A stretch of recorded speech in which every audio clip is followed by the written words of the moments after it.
Avazekte Rojava Şoreşa Kürdistan'ye Xemlavan Bituriyle Cengavan Şerka Rojiye Avazekte Rojava Şoreşa Kürdistan'ye. Estamos a organizar aquí entre CNT Vigo e Agrupación Directa a charla, bueno, vai a dar Naomi sobre Rojava, a Revolución das Mulleres, algo que veñen, bueno, que estades a seguir este tema xa leva moitos anos, o que están facendo aí, bueno, Nefrín, Cobán, como participan as mulleres, como gañaron elas un espazo aí de protagonismo, e que sin elas toda esa loita non sería posible. De feito, xa recoñecido que digamos, a derrota do Estado Islámico nesa rexión se debe moito a estas mulleres. Bueno, algo que está agora ten pleno protagonismo por os eventos que están a suceder en Siria, cas FDS, bueno, SDF se cada escoitache de mellor, non as siglas en inglés. Bueno, mismo fai un par de semanas tamén coñecemos o resultado do último congreso do PKK, que decidiron disolverse, que o Partido dos Traballadores do Kurdistán en Turquía, se cadra como algo estratégico. Bueno, xa Naomi seguro que nos contará, eu penso que irá por aí os tiros para evitar un intervencionismo de cara de Turquía aí nesa zona e favorecer así aos kurdos que están en Siria. E bueno, sen máis, vos deixo con quen realmente sabe de tema e que nos vai a impartir esta charla que espero sexa do vos agrado. Gracias, nada. Pois nada, primeiro de todo agradecervos por terme convidado a dar esta charla e a participar nestas xornadas, que ao final pois non deixan de estar tremendamente ligadas con este tópico, tendo en conta que a Asociación Mulleres Libres é unha fonte de inspiración dentro do movemento de liberación kurdo polo todo o traballo que realizaron as compañeiras. Nada, vouvos a comentar un pouquiño do que vai a tratar a charla. Por desgracia non hai cousas que non se miran moi ben, entón vou intentar lervos. Nada, primeiramente de todo vou a facer unha pequena localización do territorio para que teñamos en mente o xeito de nomear as diferentes partes do Kurdistán que están ocupadas por determinados estados, non, para que coñezades ben a nomenclatura.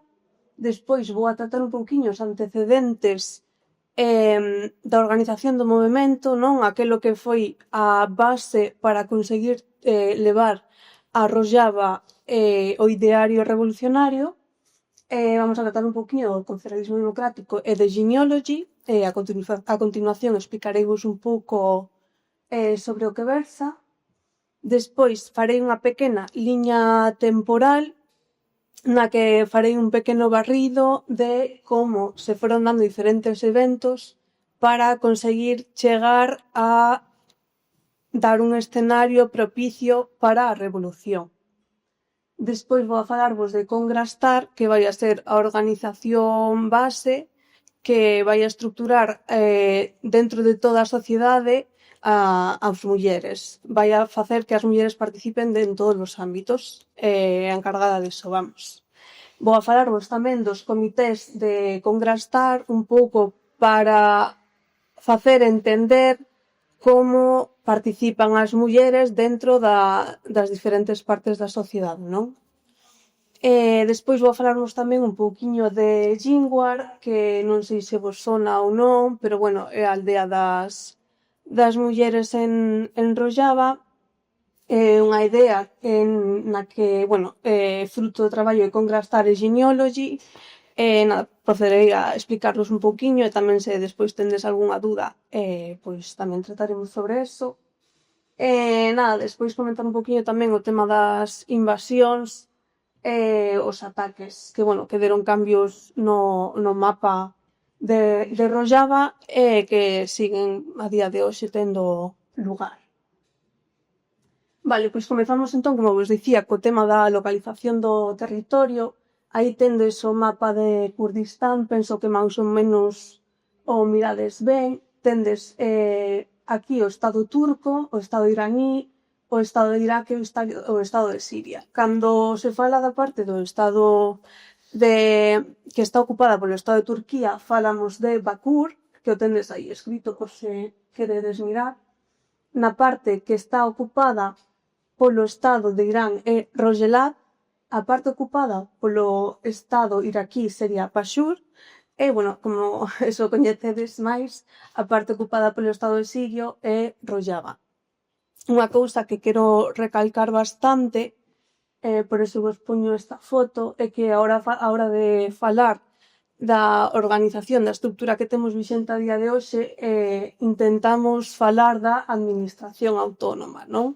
Porque, se ben Rojava fai referencia a esas áreas onde temos a meirande parte da poboación kurda, cando falamos da administración autónoma vamos a falar dun territorio máis amplio que foi acollido gracias á revolución, non? Que onde se construíu a estructuración do confederalismo democrático e vai a cadar áreas onde hai diferentes etnias, non? Como asirios, turcomanos, árabes, armenios. É dicir, cando falamos da administración autónoma falamos dun espacio pluriétnico, e cando falamos de Rojava ao final falamos do territorio kurdo, que non deixa de ser importante nomealo como tal porque foi a poboación que levou a cabo e acarreou toda a forza para conseguir facer estoupar a revolución.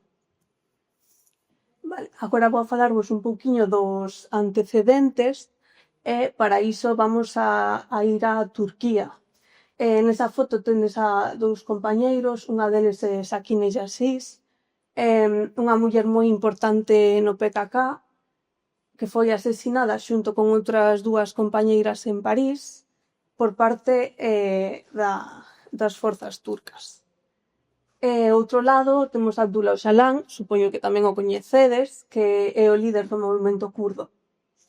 Bueno, como vos poño aí, esta xente ven de movementos sociais en Turquía, da universidade, os movementos de esquerda, todo eso levou a formar o PKK no 1978. Bueno, non sei se despois alguén quera falar, non o puxen na charla, pero bueno, podemos tamén tratar un pouco do tema da situación actual do PKK, non? Porque como ben comentou o compañeiro, fai pouco que tiveron o 12º Congreso, onde tomaron a decisión da súa disolución e de deixar as armas, todo isto a raíz tamén dun comunicado que fixo o líder Abdullah Öcalan. O PKK, dende os seus inicios ata día de hoxe, foi pasando por unha serie de procesos, non? Facendo tamén un barrido ideolóxico cunhas orixes marxistas que co paso do tempo, con diferentes lecturas que foi facendo o líder Abdullah Öcalan, foron evolucionando cara ao que el aglutinou como confederalismo democrático, estando máis cerca dunha liña libertaria, finalmente. Vale, aquí puxenvos os principios do confederalismo democrático. Seguramente hai uns que escoitades moito cando se fala de Rojava, como é a cuestión da democracia directa, a liberación da muller, o pluralismo e a convivencia multiétnica e a ecoloxía. Todos estes principios son a base da sociedade de Rojava. Cando vos fale dos comités, sempre ides ver que os proxectos o xeito de facer as cousas están basados nestes principios. E tamén é moi importante falar de genealogy, que é a ciencia das mulleres, non? Genealogy busca un pouco romper con esa tradición que temos dende todas as perspectivas de tomar a historia, tomar a filosofía, tomar dende a perspectiva do home. E busca, exixe a necesidade de que sexan as mulleres as que fagan unha lectura da vida e que se reconstrúa tamén a historia, non? Que é unha parte moi importante que fan as compañeiras en Siria. E isto tamén é algo que vamos a ver dentro das diferentes áreas, como pois, por exemplo, en xornalismo, onde hai áreas específicas de mulleres, debido a que, ao final, a historia e as noticias son contadas dende a voz dos homes, é necesario darlle esa perspectiva do lado das propias oprimidas. Vale, vou a facer aquí unha pequena liña temporal para que entendades como xorde e como se organiza a revolución, como pouco a pouco se van aquecendo ata pasar a puntos estratégicos como a creación de diferentes estructuras, como vemos aquí que vamos a renomear, por así dicilo, a Congra Star, que anteriormente sería Yequitía Star. E vamos a partir dos dous primeiros puntos que explican un pouquiño como se vai cocendo esa situación de represión ás diferentes etnias, non? Temos por un principio a creación dun cinturón árabe en Siria, que o que vai a facer é desplazar a poboación, illala, vai a ter uns dereitos, obviamente, que non van a ser iguais ao do resto. Despois chega ao poder o partido de Baath, esa represión vai a seguir, vai haber unha persecución cultural. Con todo ese contexto, e tendo en conta que o PKK xa está creado e vai facendo unha ramificación das súas estructuras, temos no 2003 a chegada do PID, que vai a ser a rama do PKK en Siria. Se ven non o PKK, senón a rama do PKK. E despois, en 2004, van a haber uns enfrentamentos en Camislo que son un antes e un despois dentro da poboación kurda en Rojava, porque os enfrentamentos basicamente sucederon durante un partido entre un equipo kurdo e un equipo árabe. A poboación, ao saír do estadio, sufriu a violencia por parte dos hinchas árabes simplemente por cuestións racistas. Ese linchamento foi respostado pola parte da poboación kurda como unha revolta, non? De feito, a día de hoxe se sigue celebrando todos os anos na mesma data o partido en xeito de memoria. Eso foi un antes ou un despois de todos os anos de represión e persecución ata ese momento no que deciden romper e alzarse a nivel identitario e defender a súa cultura.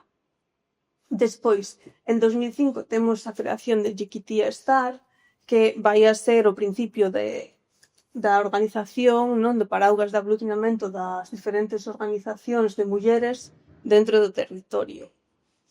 No 2011 vamos a ver como están as primaveiras árabes, e eso vai a facer que pouco a pouco se vai aquecendo o ambiente ata dar a situación en Siria de ter unha guerra civil, a cual vai a propiciar que o Estado teña que replegarse. Entón, o que vai a facer é que do norte vai a baixar, o exército ten que deixar posicións e iso vai a deixar vía libre a que as compañeiras que levaban anos traballando na clandestinidade poidan tomar o control, tomando o mando directo das distintas institucións, o baleiro que deixou o Estado sirio. En ese momento, cando dicimos que comeza a Revolución de Rojava, aínda que ben é un proceso que leva moitos anos de traballo detrás. E despois xa en 2016 Yequitía Star pasará a nomearse Congra Star, sendo unha organización moito máis amplia con múltiples etnias, non? Ao igual que creceu a administración autónoma, pois as diferentes organizacións foronse adaptando. Vale. Entón comezamos un pouquiño a falar da organización das mulleres de Congra Star. Elixín por esta imaxe, non sei se alguén sabe quen é, ten diferentes nombres, algúns a coñecerán por Lilith, no momento coñécese como por Istar, depende da zona, non sei cantos nomes poder chegar a ter, pero bueno, é unha deusa. É moi importante tamén porque, como vos comentaba en Genealogy, faise ese traballo de volver atrás, non?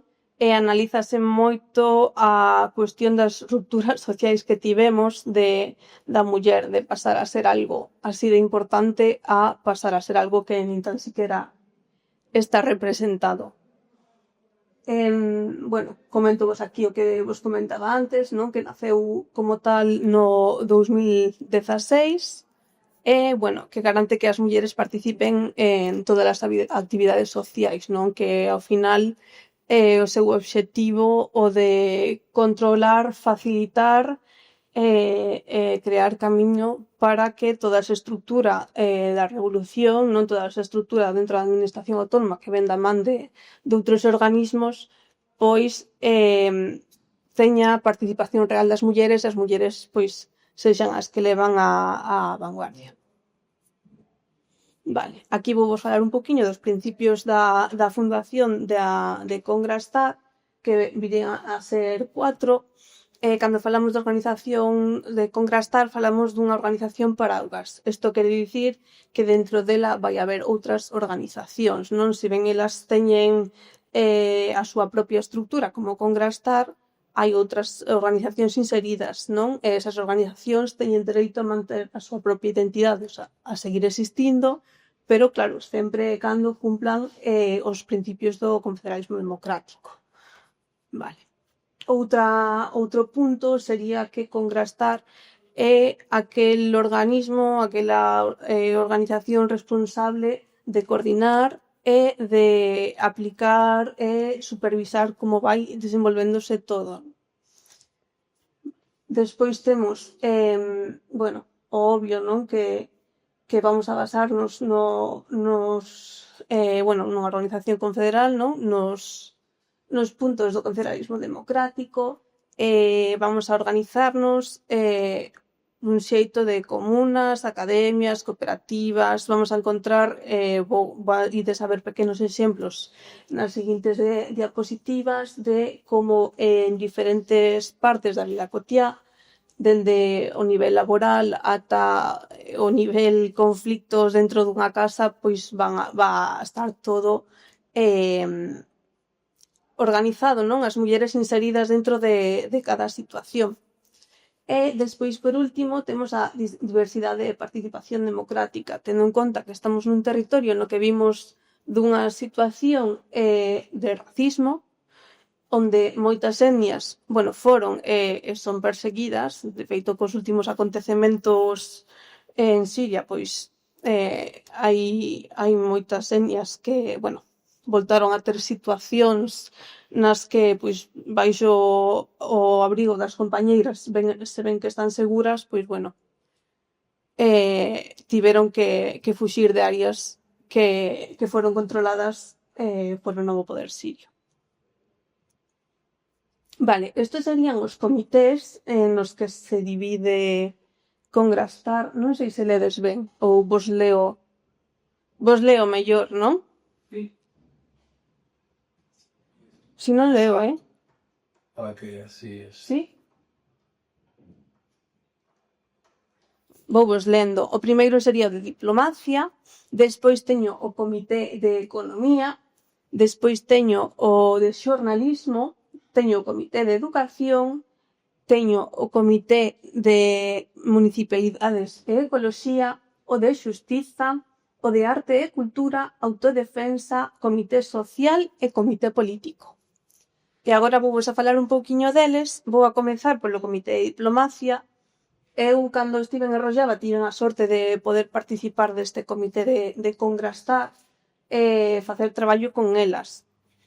Basicamente, o traballo que se leva a cabo allí é o de facer pontes con outras organizacións de mulleres, facer pontes para dar a coñecer o traballo e a situación que hai na región, e tamén facer pontes para poder desenvolver o propio traballo das compañeiras, non? Sobre todo, pois, agora mesmo que hai unha serie de cambios sociais tan importantes, sociais e políticos tan importantes arrededor da administración autónoma, non? Temos pola parte de Bakur a situación de PKK, temos pola parte do Estado sirio o cambio de poder, temos un montón de situacións que fan peligrar a estabilidade, que, bueno, é un pouco inestable porque estamos falando dunha zona que é continuamente atacada, das compañeiras. Entón é moi importante este traballo para poder facer lazos ao final ter recoñecemento, non? Que é unha cousa que na que se está traballando dende hai uns anos, non? E que é moi importante para as compañeiras, que dende a comunidade internacional se recoñeza a existencia da administración autónoma. Bueno, puxenvos aí estas dúas imaxenes que son de grupos de compañeiras coas que traballábamos no momento que estaba eu alí. O de arriba é RAWA, que é Organización de Mulleres en Afganistán. Por aquel entonces, pois, traballaban bastante ben, agora traballan na clandestinidade. Bueno, supoño que sabedes a situación de Afganistán, non? Que foi xa 4 anos ou algo así, máis ou menos, non? A volta dos talibáns ao poder. Claro, ahora mesmo pois non queda, aos meus compañeiras non lles queda outra que volver ao que xa cando hai anos atrás tiñan, que é o traballo clandestino. Por outra parte, escollín a imaxen de abaixo a mulleres, a Karima Baloch. Bueno, os Baloch están dentro de, bueno, un poquinho similar aos kurdos, non? En este caso, o seu territorio estaba dentro do Estado paquistaní. Reclaman tamén que se recoñeza esa identidade e que non sexan perseguidas por ser Baloch. Esta muller, lembrome que estábamos falando con ela estaba exiliada en Canadá e dun día para outro, pois, apareceu morta. Evidentemente, pois, polo réxime paquistaní, que tamén ten o seu. Despois está este comité, que é o Women Defend Rojava, que naceu no 2019, que cuadra xustamente coa situación da invasión de Sericaní. Foi un xeito das compañeiras de poder organizar a movilización para alzar a voz e para protexerse da invasión que o Estado turco estaba levando a cabo. O que fixeron foi crear comités non só en Europa, senón tamén en Latinoamérica, en África sí que tiveron contacto con compañeiras, para, bueno, pois facer diferentes accións e poder dar un pouco de voz ao que estaba pasando ali. Tamén unha cousa moi importante é facerlle ver ás compañeiras de Rojava, da administración autónoma, que o mundo non nas deixa soas, non? Que neses momentos tamén é algo moi importante. Bueno, paso a falarvos un pouquiño do Comité de Economía. Como mirábamos nos principios do confederalismo democrático, falábamos un pouco das cooperativas, non? Do traballo en cooperativas, que é a imaxe que vemos aí na esquina. Tamén falamos do ecoloxismo, non? Que é o tema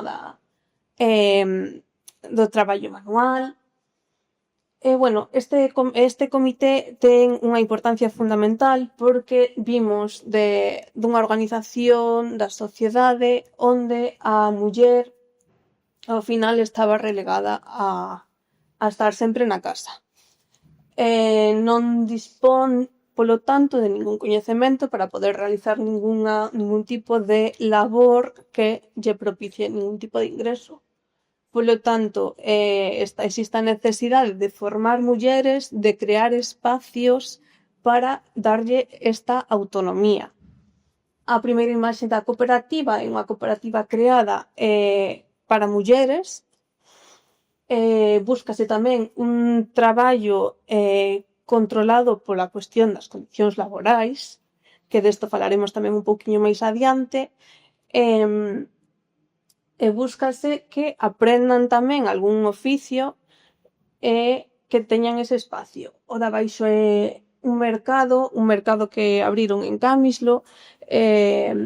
A cidade ten o seu propio mercado, pero hai un espacio apartado onde as compañeiras reservaron para que as mulleres poidesen ter as súas tiendas, neste caso de manufactura, non? Cousas que as mulleres pagan máis, hai papelería, hai produtos de primeira necesidade, hai un pouco variado, pero sempre pensando que sexa ese espacio onde as mulleres poidan servirse económicamente para que se en algún momento na casa teñen unha situación da que teñen que escapar, teñan eses medios para poder facelo, non? Para non depender de ningún home, non? Porque primeiro dependen do pai e despois do marido, a nivel histórico ata agora, vamos. Despois temos o comité de xornalismo, que como vos comentaba cando falaba de Genealogy, ten a importancia de que as mulleres comecen a contar os sucesos e a historia dende a súa propia vivencia, non? Que non teñamos sempre esa versión masculina. Dentro dos diferentes medios sempre vamos a ter esa parte de mulleres, non? Aquí abaixo, por exemplo, temos o medio Ronargí, a Media, a Xencia Cirat, sempre hai unha parte das noticias que versan sobre a muller e están escritas por mulleres. Despois temos aquí o grupo Gin TV, que é a imaxe que mirades arriba, que esa xa é un medio exclusivo de mulleres, que se dá tanto, dentro de todo o movimento kurdo hai diferentes axencias de xornalismo bastante interesantes. O comité de educación. Este é un comité base, por así dicilo, non? Porque cando falábamos, por exemplo, da economía, falábamos de ensinarlles as mulleres a ter un oficio, non? De feito, penso que formación educadoras, cursos, patrimonio, conferencias, investigación e como darlle ás mulleres esas ferramentas para despois ser capaces de defenderse nos distintos ámbitos da sociedade. Formación de educadoras, vamos a formar as mulleres para que vayan aos centros escolares, para que vayan ás distintas academias e poidan realizar esas labores, ou as conferencias de investigación, todo. O comité de xusticia. Este é un comité que ten unha cousa bastante interesante, penso, para a sociedade que temos aquí, é a cuestión da Malallín, que son as casas de mulleres. Se ven o comité de xusticia, o que vai a facer é inserirse dentro da estrutura de xustiza da propia sociedade, non? Dos tribunais, vai a controlar que as decisións estesen tomadas polo sistema... non me sai en castelán. O que é home e muller, non? Que é o sistema de un home e muller sempre, de tomar decisións. As decisións que teñan que tomarse con mulleres van a ser sempre tomadas por mulleres. Pois se ben traballamos nese ámbito, tamén temos especialmente ao traballo de Malallín, que é a Casa da Muller, que está levada a cabo por mulleres e simplemente por contrastar é un sitio onde as mulleres que sufren maltrato ou que teñen algún conflicto na súa casa ou ben con cualquera persona familiar ou outros homes poden asistir. Esa Malallín o que vai a facer é mediar e axudar en todo o posible as mulleres.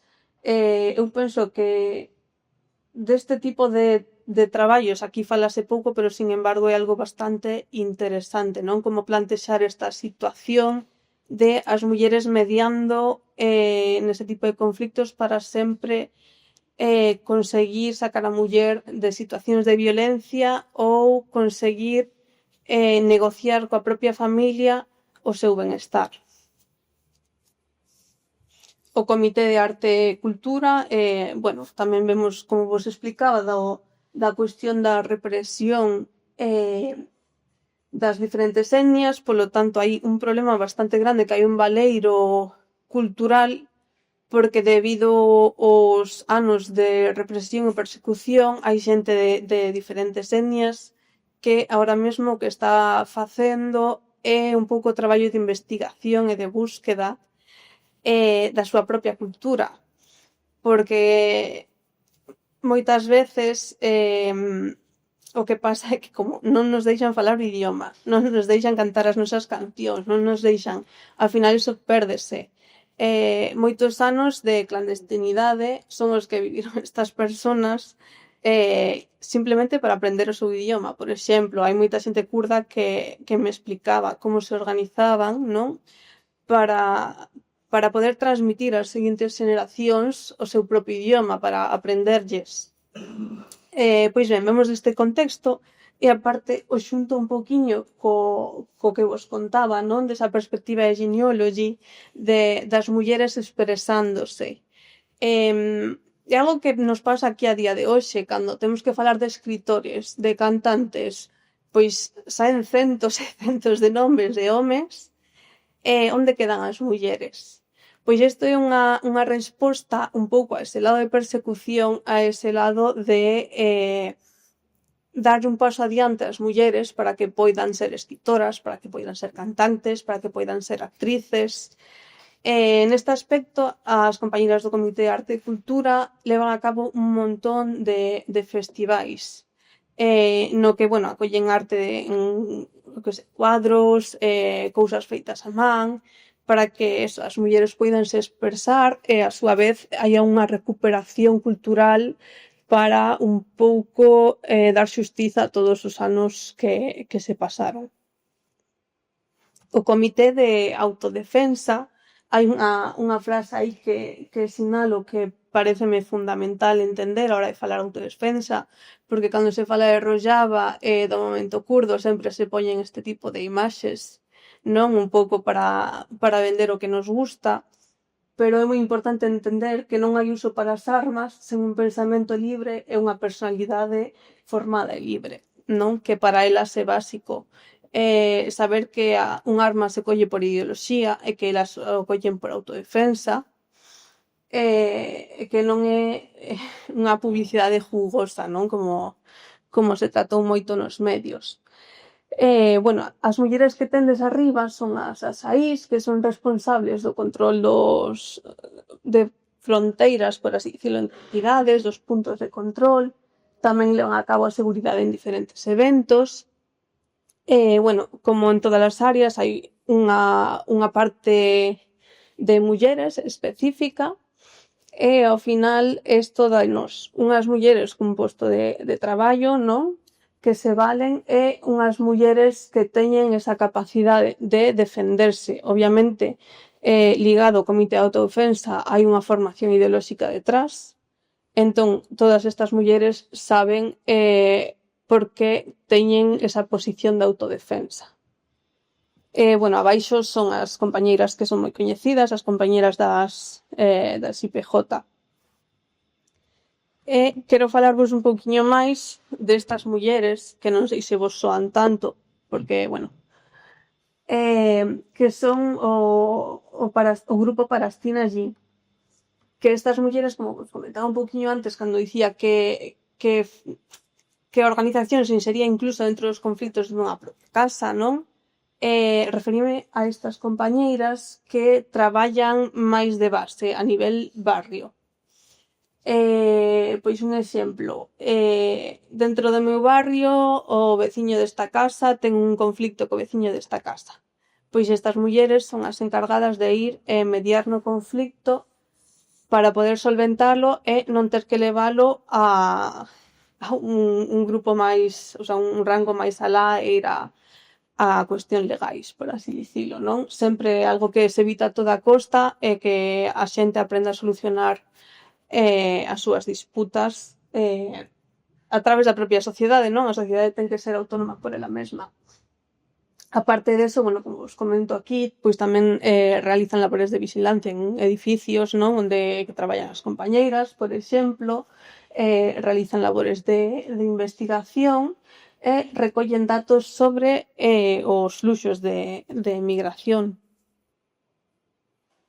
Vale, aquí vamos a falar un pouco do comité social que, bueno, que vai a facer este comité é realizar un análise das necesidades da sociedade, non? Ao final o que fai un pouco é facer un check para ver que Congrastar funcione adecuadamente, non? Conforme a súa función. Entón o que vai a facer é mirar que as necesidades sociais se cumplen, vai a mirar que estructuras necesito crear, que discusións temos que plantexar, un pouquiño todo eso. E despois, en relación tamén un pouco que vos comentaba antes o comité de traballo, o comité social ten inserido o comité de traballadoras. Se ven dentro do confederalismo falase da creación do comité das cooperativas, sigue existindo o traballo asalariado, polo que as mulleres decidiron crear a parte do comité social de traballadoras, onde elas mesmas van a ter os coñecementos en relación ás condicións laborais as que teñen que cumplir e, van a estar tamén formándose continuamente para poder rachar co traballo asalariado e pasar a esa parte que queremos, non, de unha sociedade en función de cooperativas. Temos o comité de política que vai a facer un pouco algo similar ao comité social, pero vai a ser algo máis aplicativo, non? Vamos aí que vai a facer un pouco de administrar que as decisións tomadas sexan levadas a cabo, por así dicilo. Tanto dentro do que é a propia organización de mulleres como o que é na parte mixta, non? Na parte da sociedade xeral, por así dicilo. E hasta aquí falo un pouquiño dos comités e paso a explicarvos un pouquiño a cuestión de Gingwar, que non sei se a coñecedes ou se vos soa de algo. Vale, pois aquí hai dúas fotiños, vale? Esta é Gingwar, todo na aldea é moi simbólico, por así dicilo. De feito, a aldea, se mirades, é un triángulo, que o triángulo, asociamos sempre a muller. Esta idea de Gingwar nace tamén do movemento de liberación kurdo, moi ligada aos pensamentos e ás proposicións de Abdullah Öcalan, no que se plantea un espacio libre de patriarcado, onde solo vivan mulleres. De feito, nesta vila, se ven, ás veces realizan traballo homes, simplemente viven mulleres de diferentes partes do Kurdistán, mulleres árabes de diferentes etnias. É como un mini proxecto do confederalismo, por así dicilo, porque a pequena escala, onde temos aquí, por exemplo, a academia, non? Aí temos a parte de formar as mulleres para empoderalas, temos as casiñas, máis abaixo temos o que debería ser unha tienda, temos un sitio onde se fai o pan, es que me sale en curdo. Un forno, por así dicilo, onde se mira tamén un pouco por xerar esa economía da propia vila, e despois, esta foto é un pouco antigua, pero toda esta parte que se mira aquí, a día de hoxe está tan traballada que é todo xardín. É dicir, a vila, en certo modo, autoabastécese do seu propio traballo. Entón, este é como un proxecto pequeniño do confederalismo, non? Porque o xeito de funcionar ali é así, e a parte é como o nacemento un pouco de ese lugar libre de patriarcado, porque son mulleres formándose na academia todo o rato, sen esas dinámicas que a sociedade nos aprende. Hai varios documentais por aí, pequeniños, non duran moito, que vos recomendo ver. E nada, despois comentarvos un pouquiño a cuestión das invasións e dos ataques. Supoño que coñecedes todos a ocupación da Afrin de 2018, que de feito é onde cabeu o compañeiro Vara Galicia, que nada, foi o único e primeiro galego que caeu ali loitando, non sei se alguén o coñece ou ouí falar del algún momento. Bueno, Afrín é unha parte moi importante e moi rica para, bueno, para os kurdos, sobre todo os dali, que a verdade que, bueno, o pasan moi mal, o pasaron moi mal e o pasan moi mal a día de hoxe. É unha zona moi rica polos seus olivos. Non sei se tendes escoitado que, bueno, despois da ocupación da Afrín, Turquía se adicou a utilizar eses olivos e incluso chegou a vendelos ao Estado español para comercialos aquí nos nosos supermercados. Se ben esa zona está ocupada, é certo que hai unha parte de resistencia que, bueno, resistencia nun campamento de refuxados de xente da Afrín, non? Moita xente tivo que deixar, non lle quedou outra opción que deixar a súa terra, e hai outros grupos de xente que se negan a deixar atrás a súa terra, a súa casa, a súa historia, todo. Sí que existe ali unha pequena zona de resistencia nun campamento de refuxados. A situación ali non é fácil porque, por un lado, temos están rodeados de ocupación, con ataques, sempre, porque para chegar ali hai que pasar un control, hai bloqueos, non? De repente ven o inverno e o que fan é cortar a entrada ao suministro de combustible para poder aquecerse, ou o suministro de comida. Ao final, pois, bueno, a ocupación, a guerra foi en 2018, pero non deixou de ser, o sea, sigue a día de hoxe. Despois temos a ocupación de Sericaní en 2019, que a que vos comentaba antes, cando falábamos da creación do comité de Women de Fuenrojava, que, bueno, a día de hoxe Sericaní sigue ocupado, bueno, igual que Afrín, sigue sendo un sitio onde os proxies do Estado turco, non? Que ao final Turquía moitas veces non ataca directamente, senón que utiliza organizacións islamistas para ocupar o territorio, para quedarse coas riquezas da población, para intentar mermar o proxecto do confederalismo da administración. Pois esta xente sigue ocupando esas zonas onde pois, temos un montón de casos de abusos a mulleres, asesinatos á poboación por cuestiones étnicas, saqueos, a xente vai ás súas casas, bueno, un pouco a ocupación continuando.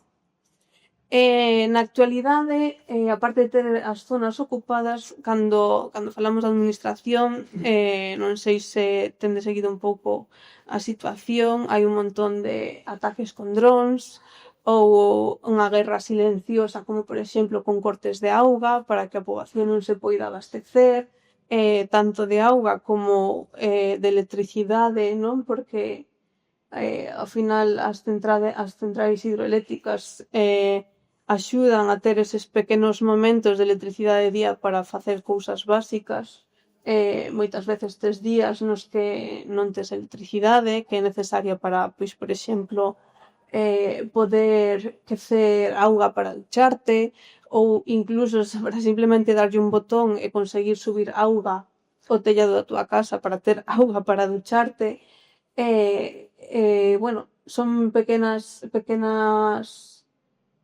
boicots que fan para mermar un pouco a mentalidade da poboación, non?